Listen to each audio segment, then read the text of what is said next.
Bonjour, bonjour et bienvenue sur KTV en direct à la télévision, à la radio et sur les réseaux sociaux pour ce temps de parole consacré à la lutte contre l'insécurité, notamment du côté de Chirungui. Et pour en parler, nous recevons par téléphone Youssouf Abdallah, premier adjoint au maire. Bonjour Youssouf Abdallah. Bonjour Léo, bonjour tout le monde. Merci d'être présent par téléphone. Alors, une opération se déroule aujourd'hui, c'est important. 150 destructions de Casanto, la Mairie. Comment cela se passe actuellement de ce côté-là? Écoutez, ça se passe dans le calme et dans la sérénité. Hein. Donc c'est une opération qui est prévue de longue date. Donc là, ça se fait aujourd'hui. Et ce qui était important aussi, on va revenir sur cette signature qui s'est passée hier entre le maire de Chirungui et le préfet de Mayotte pour ce pacte de sécurité. Ça va durer 3 ans. C'est important, ce partenariat pour vous entre la préfecture et la mairie? Oui, c'est un grand... c'est d'une très grande importance cette signature car... ça va nous permettre de coordonner nos moyens, coordonner nos équipes municipales avec ceux de l'État. Ça va permettre de travailler en harmonie avec tous ces services, car c'est aussi générateur de moyens, cette signature, générateur de moyens techniques et aussi humains, car ça va nous permettre à la fois de recruter de nouveaux policiers municipaux, car aujourd'hui nous sommes en effectif très réduit. Ça va nous permettre aussi d'avoir des moyens autres que humains, notamment l'éclairage public qui sera amélioré dans certaines zones qui sont dangereuses dans notre territoire communal, mais aussi avoir les moyens, parce que le préfet nous a annoncé une dotation qui nous permettrait d'avoir la vidéosurveillance dans certains endroits. Donc c'est une très bonne chose pour nous. Camar. Alors, monsieur le maire, une question très simple. On le sait que dans d'autres municipalités où il y a eu ces opérations de décasage entre la municipalité et la préfecture, d'abord la question de relogement entre les familles qui ont le droit de séjourner sur le territoire mahorais et ceux qui n'avaient pas le droit. Est-ce que ça aussi, ça a été un problème du côté de Chirungui pour vous? Écoutez, c'est pas Chirungui qui est à l'origine, enfin si à l'origine, mais qui est à l'initiative, mais Chirungui n'est pas à l'origine de cette destruction, car c'est une opération régalienne, donc c'est la préfecture qui a prévu tout ce qui est nécessaire pour pouvoir reloger ces personnes, et aussi ils ont tout prévu ce matin concernant des camions de déménagement pour amener les familles qui sont en situation régulière. Alors, on le sait, aujourd'hui, le quartier Mirereni, monsieur le maire, il y a aussi pas mal de projets d'aménagement, d'infrastructures. Est-ce que là aussi, c'est l'aboutissement finalement de tous ces projets que vous avez, en tout cas, qui ont été pour la plupart des promesses de campagne? Oui, effectivement, vous avez tout à fait raison. C'est une promesse de campagne, car l'équipe précédente n'a pas pu réaliser le travail que nous avons pu faire en 6 mois, c'est-à-dire récupérer les terrains qui appartiennent à la commune pour faire les projets qui sont prévus dessus. Ici, notamment, il devrait y avoir un terrain, un stade pour les 2 villages de Mirereni. Donc, c'est qui va se faire très rapidement, car dès que nous avons fini la destruction, les travaux vont débuter.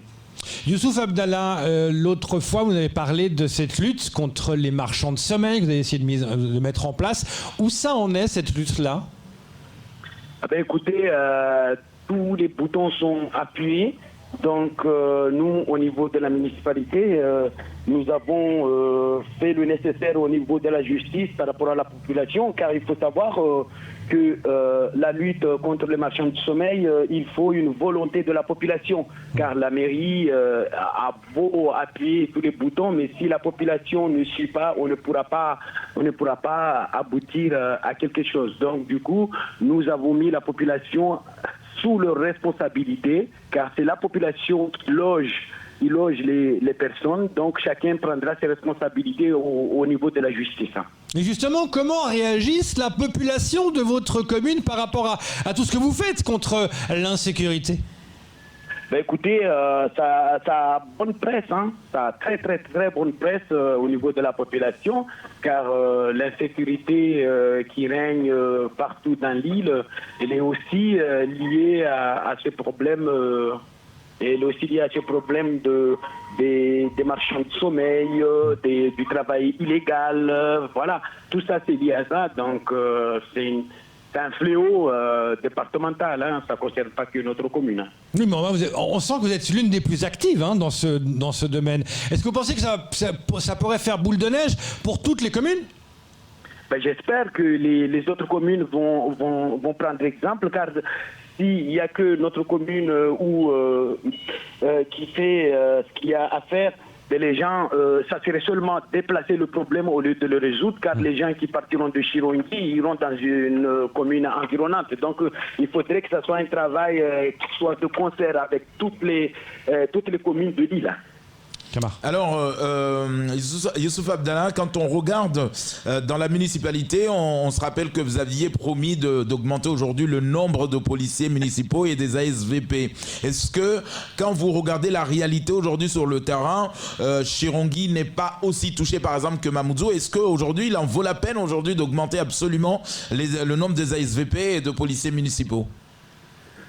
Tout à fait, il faut augmenter, nous l'avons promis sur 3 ans. Là, nous avons un effectif de 5 policiers que nous avons envoyés en formation pour le port d'armes létales et autres armes. Nous allons investir là-dessus pour leur équiper notre police de tout le matériel de sécurité pour qu'ils puissent intervenir. Et là, avec les 5 policiers que nous avons aujourd'hui, ils ne peuvent pas travailler au-delà de 20 heures, car pour leur propre sécurité, c'est pas garanti.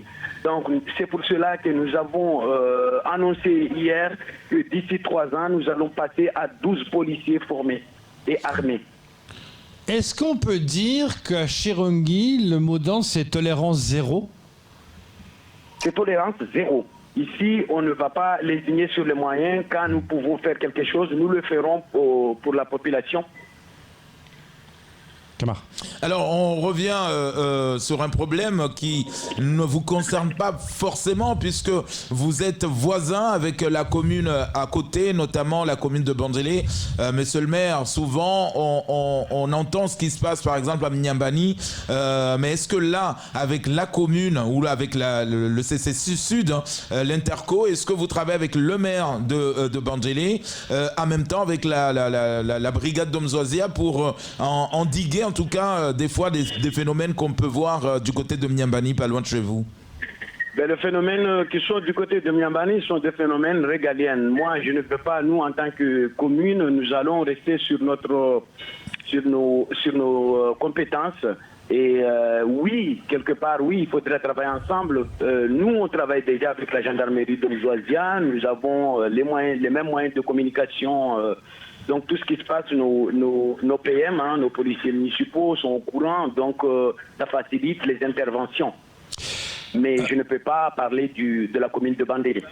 Alors, revenons en 2 mots sur la loi Mayotte. Vous savez que dans chaque mairie, il est proposé aux habitants de venir écrire sur un cahier leur doléance. Est-ce que du côté de votre mairie de Chirongui, ça fonctionne? Et si ça fonctionne, qu'est-ce que les gens écrivent le plus? Écoutez, je ne me suis pas fâché sur les cahiers, mais nous avons reçu le préfet ici. Il y a eu des propositions et ce qu'on peut retenir, ce que moi j'ai retenu parmi les propositions, c'est que la population aujourd'hui en a marre qu'à chaque fois qu'il y a une loi qui sort au niveau national, qui soit marquée sauf le département de Mayotte. Et c'est si ceci a été entendu au plus haut, je pense que Mayotte va pouvoir se développer correctement. Alors, monsieur le maire, récemment, vous avez été doté d'un outil, on parle d'un radar mobile. Quand on voit le nombre de ralentisseurs dans votre commune, est-ce que ça veut dire aujourd'hui que finalement, il y a encore des gens qui continuent à accélérer, notamment en partant de Poroani vers Chirongui? Est-ce que ça existe encore ou avec les ralentisseurs, le problème est réglé? Non, le problème n'est pas forcément réglé car vous connaissez très bien, M. Kamar, qu'il suffit, les automobilistes parfois, il leur suffit de 50 mètres pour pouvoir passer la 5e. Donc, mais nous serons vigilants et nous allons renforcer nos contrôles sur différents car il n'y a pas que des radars, il y a des lignes droites quand même dans notre commune, notamment en partant de Mirereni jusqu'à Malamani, où il y a eu beaucoup d'accidents auparavant. Donc nous allons renforcer les contrôles, surtout sur cette tronçon de route et d'autre part aussi. Alors, moi j'aimerais finir avec une touche d'humour, monsieur le maire. On sait aussi que vous avez eu beaucoup de vélos pour vos policiers municipaux, mais on n'a pas vu le maire en personne montrer l'exemple pour pédaler un tout petit peu dans la commune et nous montrer que ça peut marcher un vélo avec des policiers municipaux. Ben écoutez, M. Kamar, l'OPJ de la commune vous fera une démonstration très prochainement, après le confinement et après tous les problèmes sanitaires. Voilà. On y tient, en tout cas ne perdez pas les pédales. Merci beaucoup Youssouf Abdallah et bon courage. Merci, bonne journée à tous. Bonne journée, c'est tout pour ce temps de parole. Tout de suite, la suite de vos programmes.